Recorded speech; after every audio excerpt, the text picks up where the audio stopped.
edition of Book Talk. First off, I would like to apologize for not posting a Book Talk video in quite a few months, actually in almost a year, I believe. I do apologize for that. Unfortunately, things have been really, really crazy for me, and I have finished several books for work. I kind of wanted to put those on hold for a while, and focus on the other books I was reading for Book Talk. But this book, which I am reviewing for you guys now, is one I read at work, and I'm actually reading the second book in the series, and the second book is so good that I want to do a Book Talk review on it when I'm done. But in order to do that, I have to do the first one, which was good as well. So that's why I'm doing this Book Talk video now, and that book is 13 Orphans. The 13 orphans represent the 12 animals of the Chinese zodiac, plus the noble cat, and they are under siege. The surviving orphans are led by Pearl Bright, a gracious and viscous older Asian American who is the avatar of the tiger. Pearl has the hidden claws and stealing determination of her namesake, though she has no idea of the number or strength of her enemies, and her forces are few and mostly inexperienced. One of Pearl's warriors is college sophomore Brenda Morris, daughter of the Rat. Until a few days ago, Brenda had no idea that her father could do magic or that there were other worlds. Now, with her father's abilities stolen, Brenda and the orphans are stunned to discover that Brenda has some of the Rat's powers, though she has no idea what to do with them. She will have to learn fast. Okay. This book was written by Jane, and if I stumble over her last name, I apologize, Lindisgold, who is one of my favorite authors. She also writes another book series that I read, which starts with a book entitled Through Wolf's Eyes, and I will do a review on those when I get to them, I promise. This book has 30 chapters, including the prologue, and it is the first book in what I like to refer to as the 13 Orphans series. The second book, which is the one I am currently reading, is 9 Gates, and then the third and final one is 5 Odd Honors. Now, this book revolves around the descendants of the people representing the Chinese zodiac, the animals of the Chinese zodiac: rat, the ox, or the bull; the tiger, the rabbit, the dragon, the snake, the horse, the sheep, or ram; the monkey, the rooster, the dog, and the pig, or the boar. Plus the noble cat, and by noble cat, I mean the house cat. And particularly it revolves around the current tiger, who is Pearl Bright, and the daughter of the rat, who is Brenda. And by what I mean currently revolves around is that throughout the book, we're getting the impressions from these two characters. Now, it's not told from their point of view, but the author shifts between these two. So you're getting like Pearl's impressions from a third-party point of view on what's going on in the story, and then Brenda's impression from a third party's point of view within the story as well, which is very unique. Normally when you're doing third party, you're not giving someone's impressions. If you're doing someone's impression, you're doing it from their point of view, and if you're jumping back and forth, you tend to do their point of view, and it can get kind of confusing. This was not confusing, because it was written in third person, so it was a little easier to kind of follow what was going on. Okay, things I loved about this episode. First off, I love the plot line. This was a very interesting plot line, and of all the plot lines or books I read, this is the first book I actually read that is linked with the Chinese zodiac. Not linked with the zodiac as Zodiac, the book reviews I've done in the past, the 3 I've done in the past, or at least before this one, are also linked with the zodiac. They're just not linked with this zodiac. They're linked with what I like to refer to as the star zodiac, or the monthly zodiac, which is completely different from the Chinese zodiac. The Chinese zodiac is a 12-year zodiac. You have the year of the eagle, the year of the tiger, the year of the dog. With the star zodiac, it's month to month, so there is a difference, and it can be confusing.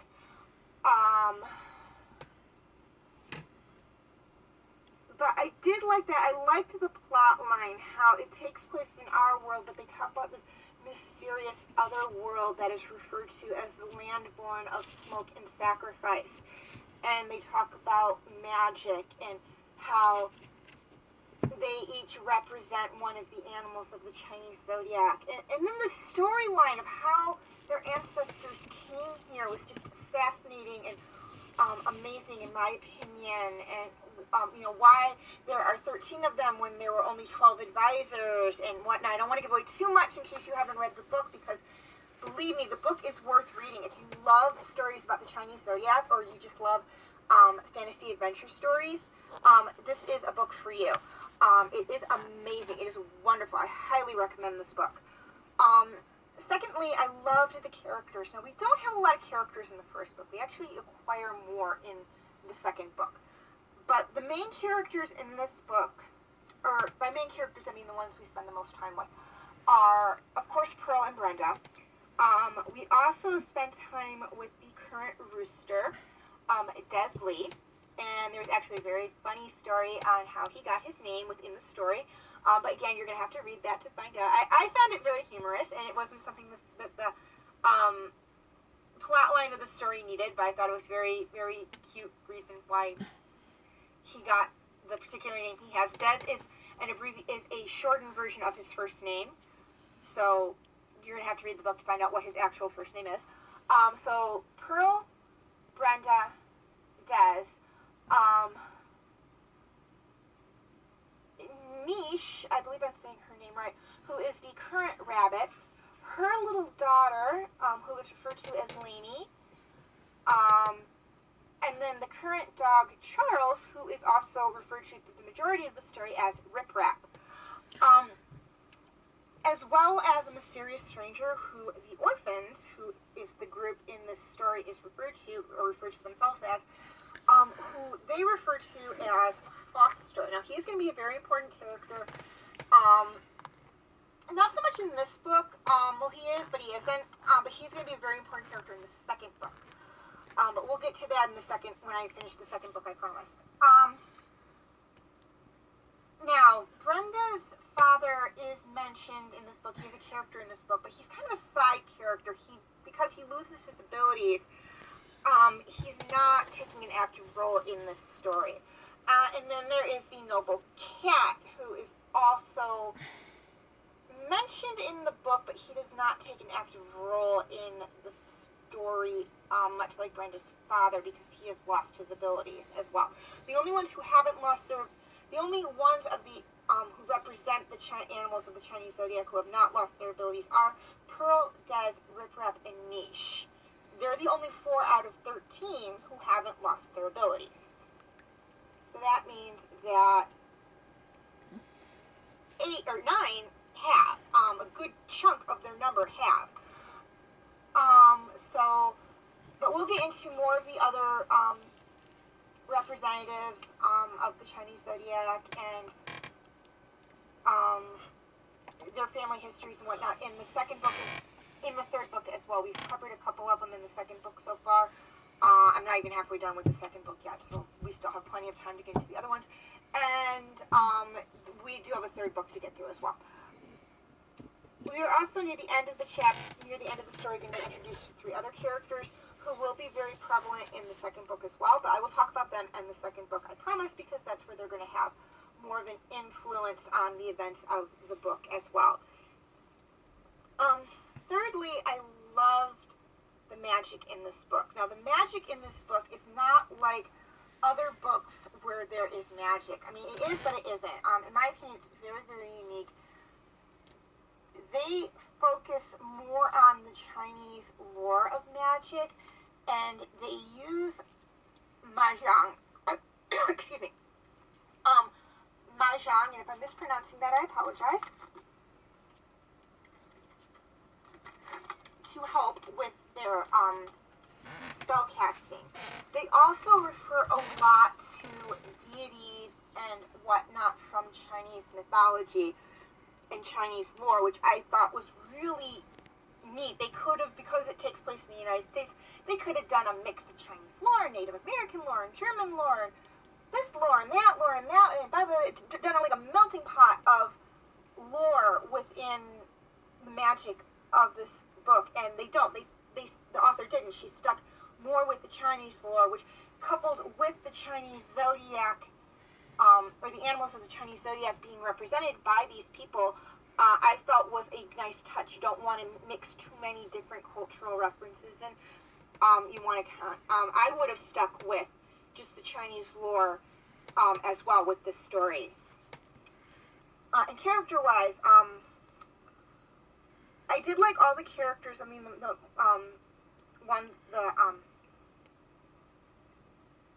five that are the main characters. Lainey, she's kind of a main character, but being two, she doesn't really carry an active role in the story. She's just basically there because her mom can't leave her alone. And it doesn't help to start, I guess they figured it's not going to hurt to start training her early on, for when she needs to take over as the rabbit, if she ever does. My favorite characters, or of course, I do like Pearl. Not surprising, I love tigers, and she represents the tiger. That's not why I like her, though. I do like Brenda. I feel I can relate to her a lot because she's very, very self-conscious about all of this, and I can be a little self-conscious about things I don't 100% grasp, so I can relate to her a lot. But my favorite character in this whole story, Niche. I love Niche. She is my favorite character. You would think, being the rabbit, she would be very, very timid, and she does come off that way sometimes, but she's also a mom, so even though things can kind of intimidate her a little bit, and she can come off as a timid little rabbit in the book, if it's to protect her baby, she kind of pushes that aside and will do what she has to do to protect her little girl. It's kind of why I like her. She does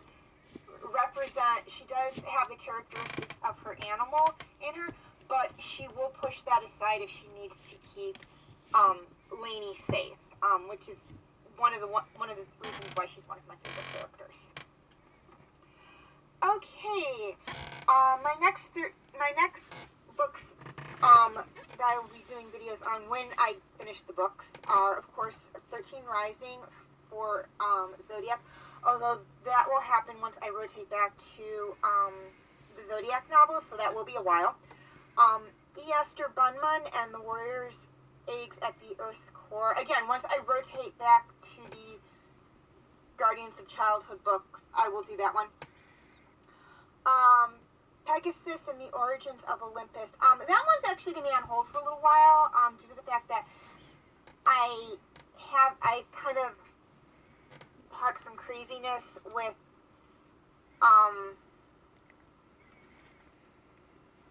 my reading, and I can't really remember much of what happened in the first half of the book, and I don't want to have to start over because I'm really nearing the end of it. So once I rotate back to the Pegasus books, I will do that one, I promise. This is probably going to take a little while.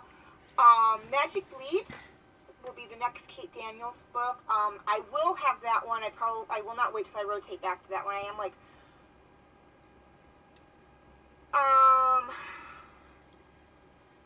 about halfway through that one, so I will do a review on that one. The Enchantress Returns, I have finished that one, but again, much like with the Origins of Olympus, I'm going to wait till I rotate back to that one because I can't really remember what happened in the first half of the book. Just due to all the craziness I had with work and not keeping up with my nightly reading. I do apologize for that. Nine Gates, as soon as I finish that one, that will be the next 13 Orphans book I do. And I know you're noticing a difference in this one as opposed to the other one. I have the Phantom Menace as the next Star Wars book talk video, where I originally had a New Dawn listed. No, I did not do a New Dawn video, and you just can't find it.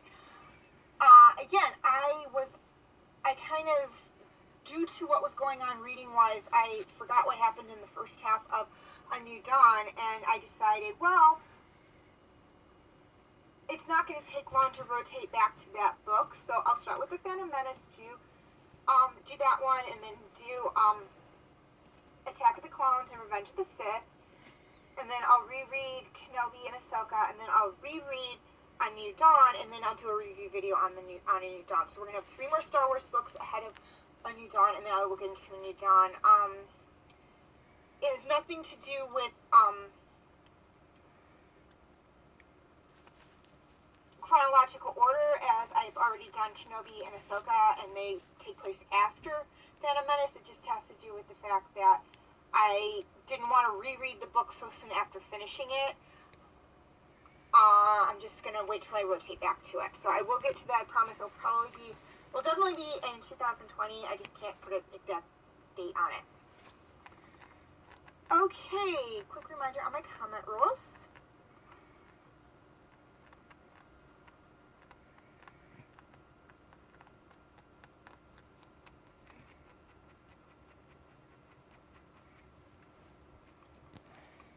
Okay, feel free to check out my other book talk videos.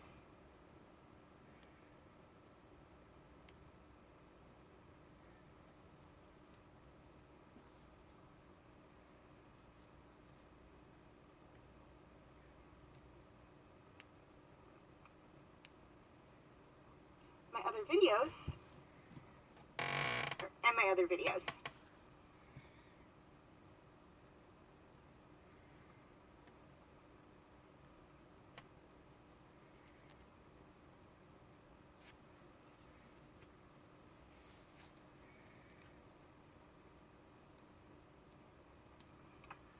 Okay, before I sign off, a couple of things I'd like to touch on. For my YouTube subscribers, any of my backlog videos that cannot be found on YouTube are on my Facebook page. The link is in the description section. And for my Facebook friends, any of my backlog videos that cannot be found on Facebook are on my YouTube channel. The link will be in the description section. Also, you can feel free to follow me on Wattpad, Tumblr, Instagram, Twitter, and DeviantArt. I will have the links for those in the description section as well. Okay, if you're looking for TV Talk, here's a list of all the TV shows I have done TV Talk videos on, or I'm currently doing TV Talk videos on.